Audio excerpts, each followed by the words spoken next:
Erdha të shpreh ngushëllimet e mia më të ndjera ish presidentit, ish kryeministrit dhe ish kryetarit parlamentit, kryetarit partisë dytë më të madhe opozitare, Ilir Meta, për ndarjen nga jeta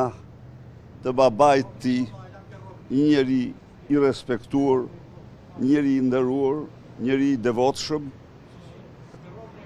dhe duke shpreh ngushëllimet Zotit Meta dhe të gjithë familjes, dënoj me forcën më të madhe nga një njeri që ka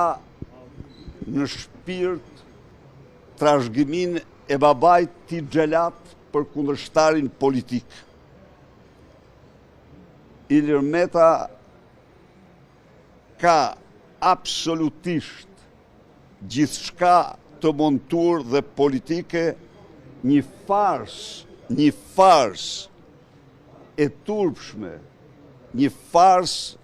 që mbahet gjallë nga një ish xhelat i sigurimit shtetit dhe të tjerë, me falsitete, dokumenta falso dhe si një zbatim i porosisë së Edvin Kristaq Rams, njeriu krimet familjare të cilit e bëjnë atë